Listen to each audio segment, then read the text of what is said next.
আসসালামু আলাইকুম, কেমন আছেন সবাই? আশা করছি কাছে দূরে যে যেখান থেকে আমার ভিডিওটি দেখছেন সবাই সুস্থ ও ভালো আছেন। আমিও আলহামদুলিল্লাহ আল্লাহর অশেষ রহমতে সুস্থ ও ভালো আছি। আমি আসমা লাইফস্টাইলে আরও একটি নতুন ভিডিও দেখার জন্য আপনাদের সবাইকে স্বাগত জানিয়ে ভিডিওটি শুরু করছি।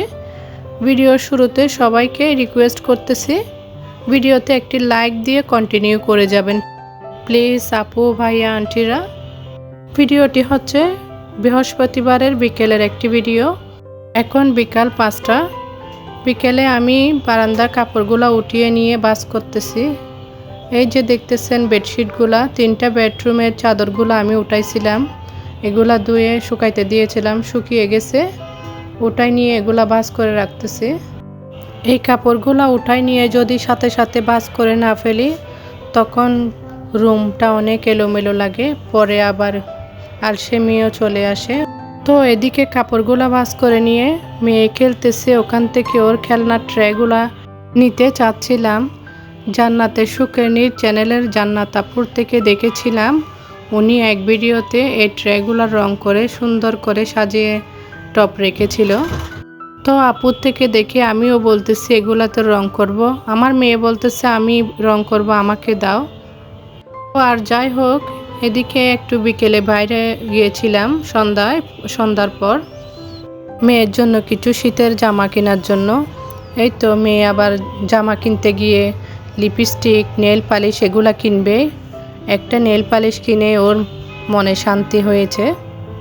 মেয়েকে নিয়ে বাইরে গেলে ও খেলনার চেয়ে বেশি লিপস্টিক এগুলার দিকে নজর পড়ে ওর। মেয়ের জামাগুলো কেমন হয়েছে জানাবেন আপুরা, আমার তো খুব ভালো লাগতেছে। এই তো এটা হাতাগুলো অনেক সুন্দর, আর একটার মধ্যে প্যান্ট সহ। তো এখানে পাশে একটা মেলা বসছে, ওখান থেকে একটা চাদর নিয়েছি সস্তায় 400 টাকা দিয়ে। কাপড়টা ভালো হবে কিনা জানি না, সস্তায় পেয়ে নিয়েছি।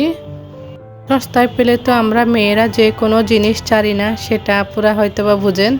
আমিও নিয়েছি, দেখি বিছানোর পর কোনো বপলিন ওঠে কিনা সেটাই চিন্তা করতেছি। এখন মেয়ের জন্য নিয়ে রাখতেছি শীতের কাপড়, ছেলেদের জন্য নিতে হবে। সামনে পরীক্ষার পর চিটাং যাব, সেজন্য ওখানে তো অনেক শীত।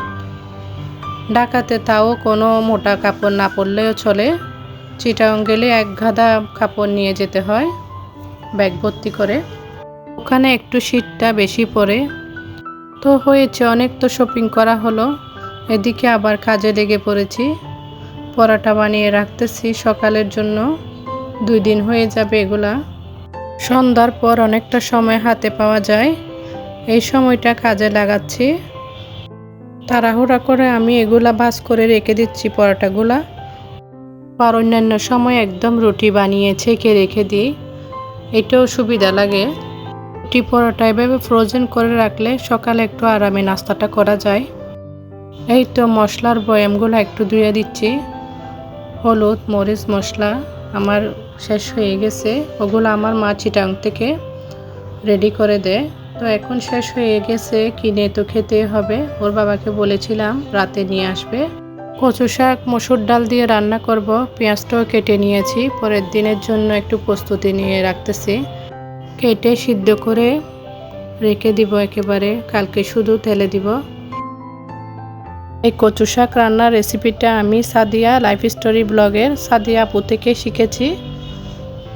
আমি এভাবে কখনো মসুর ডাল দিয়ে রান্না করি নাই, আপুর থেকে দেখে একবার ট্রাই করতেছি, দেখি কেমন লাগে। কচু শাকটা একটু ঝামেলা আছে, কেটে ধুয়ে পরিষ্কার করে এভাবে সিদ্ধ করে রাখলে পরের দিন একদম সহজ হয়ে যাবে আমার জন্য। পারের দিকে দেখেন এক গাদা রসুন নিয়ে বসে গেছি, ছিলে ব্লেন্ডার করব। পেঁয়াজ রসুন ব্লেন্ডার করা থাকলে অনেকটা সহজ লাগে কাজ করতে। তো এদিকে আপনাদের ভাইয়া রাতে কিছু বাজার নিয়ে আসছে, মরিচ মশলা, হলুদ, ধনিয়া, জিরা, তারপরে পেয়ারা, তারপর মেয়ের জন্য অনেকগুলা বিস্কিট নিয়ে আসছে। বাজারের রাঁধুনি মরিচটা ছাড়াও খেতে পারে না, আমরাও খেতে পারি না, প্রচুর ঝাল লাগে।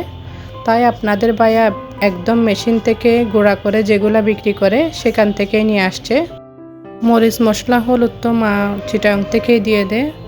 এবার যেতে পারি নাই, পুজোর ছুটিতে যাওয়ার কথা ছিল, মনে করেছিলাম তখন নিয়ে আসব, তো যাওয়া হলো না, সেজন্য আনতে পারি নাই। আমার মা যে মরিচ মশলাগুলো চিটাগাং থেকে দেয় ওগুলা খুব মজা করে খেতে পারি, তরকারিরও অনেক স্বাদ হয়। বয়মগুলো শুকিয়ে গেছে, এর মধ্যে একেবারে রিফিল করে নিচ্ছি। পরের দিন এগুলা রান্নার সময় ঝামেলা লাগবে, সেজন্য এই রাতে এগুলা গুছিয়ে রাখতেছি। তো আরেকটা বাক্সে তেজপাতা, গোলমরিচ, শুকনা মশলাগুলো আলাদা বাক্সে রেখে দিব। 2 দিন পর বাচ্চাদের পরীক্ষা, মনে হচ্ছে আমাদের মায়েদেরই পরীক্ষা। যতটা না প্রিপারেশন বাচ্চারা নিচ্ছে তার চেয়েও মনে হয় বেশি প্রিপারেশন আমরা মায়েরা নিচ্ছি। পরীক্ষার আগে অন্যরকম একটা টেনশন কাজ করে আমরা মায়েদের। ভিডিও শেষ পর্যায়ে আমার ছোট ফ্যামিলির সদস্যদেরকে, আমার আপু ভাইয়াদেরকে অসংখ্য ধন্যবাদ জানাচ্ছি আমাকে সাপোর্ট করার জন্য। আর আমার ভিডিওতে এখনও পর্যন্ত যারা নতুন, ভিডিওতে একটি লাইক, কমেন্ট, শেয়ার করতে ভুলে গেছেন, তারা অবশ্যই লাইক, কমেন্ট এবং সাবস্ক্রাইব করে দিয়ে আমার পাশে থেকে যাবেন। তো এদিকে আপনাদের ভাইয়া পেয়ারা নিয়ে আসছে, ওটা কেটে দিতে বলতেছে। একটু মরিচের গুঁড়া আর লবণ দিয়ে কেটে দিয়েছি ওদেরকে। ওরা বাপ ছেলে মেয়ে সবাই মিলে খাচ্ছে। ভিডিওটি এ পর্যন্ত। ভিডিওর কোনো অংশ যদি ভালো লেগে থাকে তাহলে আমাকে কমেন্ট করে জানাবেন। আল্লাহ হাফেজ।